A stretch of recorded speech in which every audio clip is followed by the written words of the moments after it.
సంగారెడ్డి జిల్లా పటంచెరు నియోజకవర్గం ఆర్సీపురంలో Bharathi Nagar division corporator Sindhu Adarsh Reddy ఆధ్వర్యంలో మీడియా సమావేశం ఏర్పాటు చేశారు. ఈ కార్యక్రమానికి ముఖ్య అతిథిగా విచ్చేసిన రాష్ట్ర మాజీ మంత్రి హరీష్ రావు, మాజీ స్పీకర్ మధుసూదన్ చారి, మాజీ pro tem chairman Bhupal Reddy, MLA కొత్త ప్రభాకర్ రెడ్డితో కలిసి మాట్లాడారు. తెలంగాణ ఉద్యమం ప్రారంభమైనప్పుడు కూడా పిడికెడు మందితో ఉద్యమించామని, గతంలో తెలంగాణ రాకుండా టీఆర్ఎస్ ను కాంగ్రెస్ పార్టీ ఎన్నో ఇబ్బందులకు గురి చేసిందని అన్నారు. టీఆర్ఎస్ పార్టీ ఎమ్మెల్యేలను తమ వైపు లాక్కుందన్నారు. పటంచెరు ఎమ్మెల్యే గూడెం మైపాల్ రెడ్డికి పార్టీ ఏం అన్యాయం చేసిందని, పార్టీ అధికారంలో లేనప్పుడు కష్టాలు వస్తాయి, తట్టుకోలేక పారిపోవడం భావ్యం కాదని అన్నారు.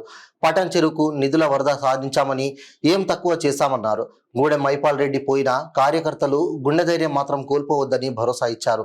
బీఆర్ఎస్ 3 సార్లు అవకాశం ఇచ్చి గూడెం మైపాల్ రెడ్డిని గెలిపించినప్పటికీ పార్టీ మారడానికి ఎలా మనసు వచ్చిందన్నారు. నియోజకవర్గంలో మళ్లీ గులాబీ జెండా ఎగరడం ఖాయమన్నారు.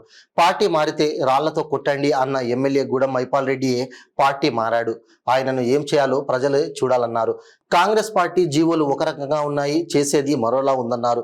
రేవంత్ రెడ్డి మాటలు చెబుతూ రైతులకు కోతలు విధిస్తున్నారని ఎద్దేవా చేశారు. పటంచెరు నియోజకవర్గంలో కార్యకర్తలు ధైర్యాన్ని కోల్పోవద్దు, నియోజకవర్గంలో ఎమ్మెల్యేను, కార్పొరేటర్లను స్థానిక సంస్థల ఎన్నికల్లో అందరినీ గెలిపించుకునే బాధ్యత నాదే అని హామీ ఇచ్చారు. మళ్లీ ఉప ఎన్నికలు తథ్యమని, వారం 10 రోజులలో విస్తృత స్థాయిలో కార్యకర్తల సమావేశం ఏర్పాటు చేస్తామని తెలిపారు.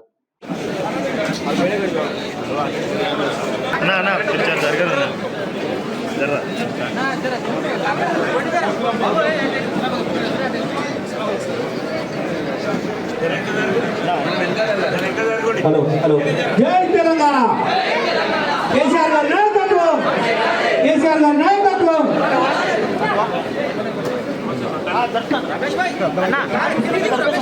జై తెలంగాణ, జై తెలంగాణ, జై తెలంగాణ, జై తెలంగాణ.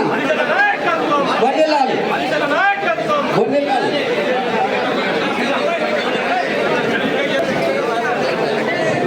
అందరూ కుర్చీలలో కూర్చోవాలి.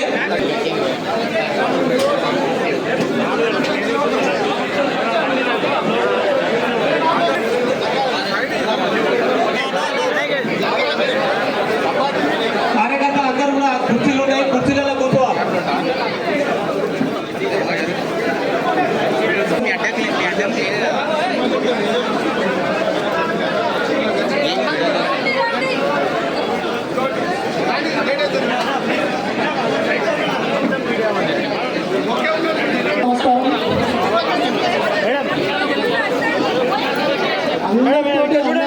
ప్రెస్ మీట్ తర్వాత మళ్ళీ కలవడం జరుగుతుంది.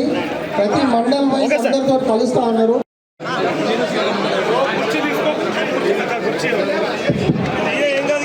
కూర్చోవాలి.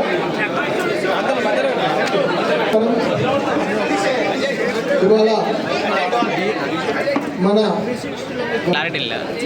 మెదక్ జిల్లా నారాయణ గారు, మరి మధుసూదన్ చారి గారు, మరి అదే రకంగా ఎక్స్ఎమ్మెల్యే సత్యనారాయణ గారు, మరి నెట్టు కుమార్ గారు, బాలరెడ్డి గారు,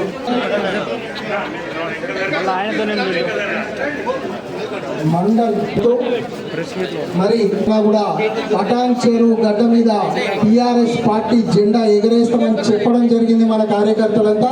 అదే ఇవాళ మన సత్తా ఏందో ఎన్నికల్లో నిరూపించుకోవడం జరిగింది.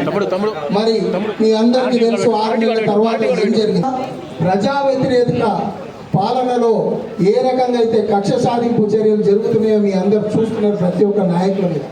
దాంట్లో భాగంగా మరి దానికి సంబంధించి మన ముఖ్య అతిథి మరి అదే రకంగా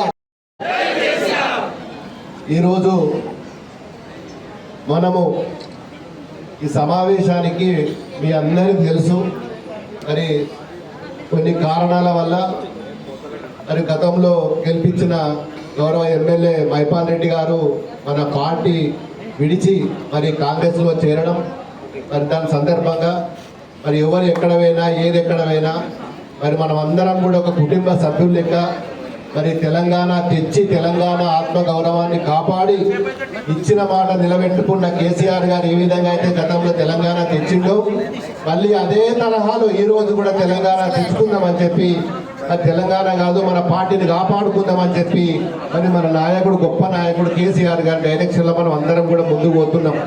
మరి ఈరోజు ఈ సందర్భంగా వేదిక మీద ఉన్న పెద్దలు, గౌరవనీయులు మరి మన మాజీ మంత్రివర్యులు మరి మన ఉమ్మడి మెదక్ జిల్లాకు ఏ కష్టం ఉన్నా ఏది ఉన్నా ఏ కార్యకర్తకి ఏదైనా అనునిత్యం నేనుంటా అండగా అని చెప్పి మరి కేసీఆర్ అడుగుజాడల్లో ఉన్న మన హరీష్ అన్న గారు మరి అదేవిధంగా మన పెద్దలు మరి మాజీ ఎమ్మెల్సీ గారు మరి భూపాలన్న గారు సత్యన్న గారు మరి ప్రభా జై తెలంగాణ కేసీఆర్ గారి నాయకత్వం జై తెలంగాణ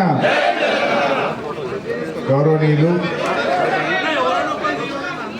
అధ్యక్షత వహిస్తున్న తమ్ముడు ఆదర్శ్ రెడ్డి గారికి సహచరులు గౌరవనీయులు మిత్రులు కొత్త ప్రభాకర్ రెడ్డి గారు నా హృదయపూర్వక నమస్కారం.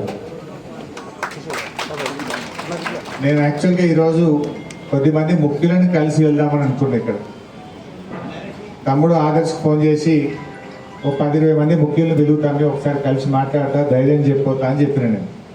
కానీ ఇక్కడ చూస్తూ ఉంటే చాలా ఉత్సాహంగా ఇంత పెద్ద ఎత్తున కార్యకర్తలు వచ్చిందంటే మేమంతా కేసీఆర్ వెంట ఉంటాం, పార్టీ వెంట ఉంటామని చెప్పి ఇంత పెద్ద ఎత్తున వచ్చినటువంటి పార్టీ నాయకులందరికీ నేను శిరస్సు వంచి నమస్కారం తెలియజేస్తా ఉన్నాను.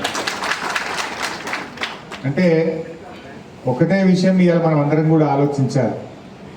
2001లో కేసీఆర్ గారు తెలంగాణ ఉద్యమాన్ని ప్రారంభించినప్పుడు కూడా పిడికడి మందితోనే ప్రారంభమైంది. ఆ రోజు చాలా మంది ఇది వస్తుందా తెలంగాణ అనుకున్నారు. కానీ కేసీఆర్ గారు పోరాటం చేసి 14 ఏళ్ళు శ్రమించి తెలంగాణ రాష్ట్రాన్ని సాధించారు. ఆ ప్రక్రియలో కూడా ఇలాంటి కుట్రలు జరిగినాయి. రాజశేఖర రెడ్డి గారు గతంలో ముఖ్యమంత్రిగా ఉన్నప్పుడు ఇదే విధంగా మన ఎమ్మెల్యేలను చాలా మందిని తీసుకున్నారు. 12 మంది ఎమ్మెల్యేలను తీసుకున్నారు.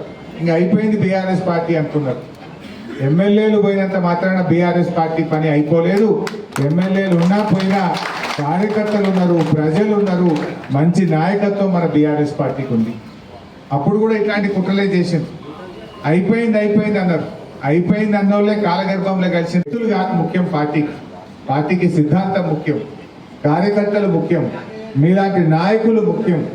మీకు ఏ ఆపద వచ్చినా, అర్ధరాత్రి ఆపద వచ్చినా నేను మీకు అండగా ఉంటా, ప్రభాకర్ అన్న మీకు అండగా ఉంటాడు.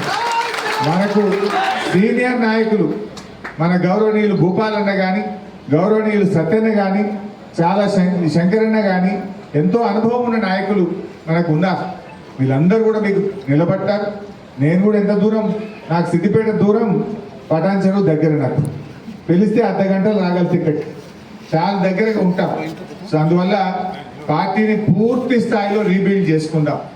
మన మంచిగా కష్టపడే కార్యకర్తలకు మంచి నాయకత్వాన్ని మీ పటాన్ చెరువు నియోజకవర్గానికి అందిస్తాం. రాత్రింబవళ్ళు కష్టపడి తిరిగి పటాన్ చెరువు మీద మళ్ళీ మన ఎమ్మెల్యే గులాబీ జెండా ఎమ్మెల్యేని గెలిచేదాకా కూడా అందరం కలిసి పనిచేద్దాం. ఇవాళ మీరు ఒకటే ఆలోచించండి, భోజన కార్మికులకు 8 నెలలకే బిల్లులు రానటువంటి పరిస్థితి ఉంది. పరిపాలన అంతా స్తంభించిపోయింది, అస్తవ్యస్తంగా ఉన్నటువంటి పరిస్థితి ఉంది. ప్రజలు ఒకటొకటిగా గమనిస్తూ ఉన్నారు. 1-2 ఏళ్ల వరకు పాలేందో నీళ్ళేందో తేలుతుంది. సో అప్పుడు డెఫినెట్గా ప్రజలు మళ్ళీ చూసేది అవి స్థానిక సంస్థల ఎన్నికలైనా, భవిష్యత్తులో అసెంబ్లీ ఎన్నికలైనా తప్పక మళ్ళీ టీఆర్ఎస్ పార్టీకి ప్రజలు బ్రహ్మరథం కడతారు. ఈ 6-7 నెలలు ఏడాది మనం కొంచెం గట్టిగా పనిచేసుకుంటే తప్పకుండా రాబోయే రోజుల్లో భవిష్యత్తు మనకే ఉంటుంది.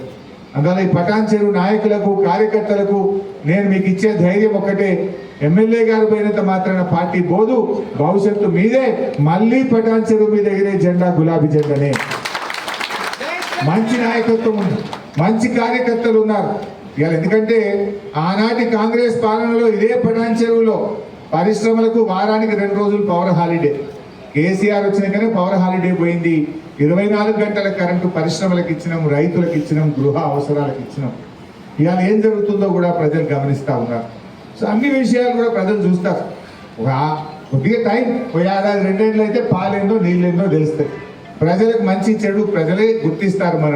మన మంచితనాన్ని, మన పనితనాన్ని ప్రజలు తప్పకుండా గుర్తిస్తారు. మనం ప్రజల్లో వెళ్దాం, ప్రజల పక్షాన ఉందాం, ప్రతిపక్షంగా ఈ ప్రభుత్వాన్ని నిలదీద్దాం.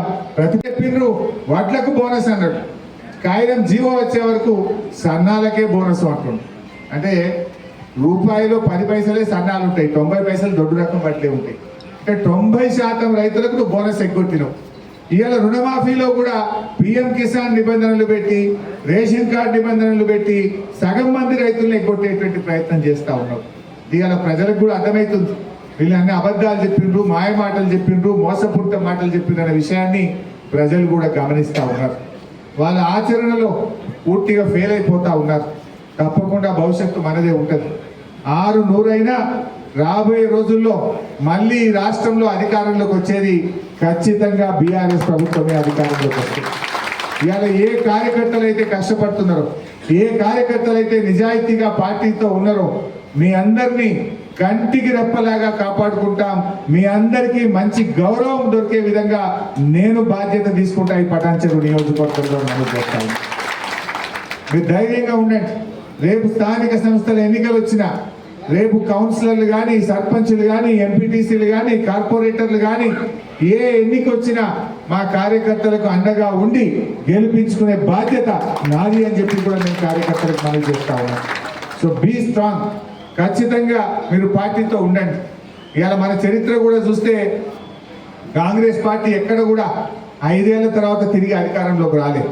అది రాజస్థాన్ అయినా, ఛత్తీస్గఢ్ అయినా, మధ్యప్రదేశ్ అయినా, ఏ రాష్ట్రంలో అయినా వన్ టైమే మలతాపకపోతుంది. అది రెండోసారి అధికారంలోకి రాలే ఈ దేశంలో, ఒక్కసారే వస్తుంది కాంగ్రెస్ పార్టీ. అందువల్ల ఈ టర్మ్ కాగానే మళ్ళీ వచ్చేది ఖచ్చితంగా బీఆర్ఎస్ గవర్నమెంటే. కానివ్వంటే ఏడాది దగ్గర రానివ్వంటే 8 నెలలు అయ్యేపాయి. కష్టపడదాం. రేపు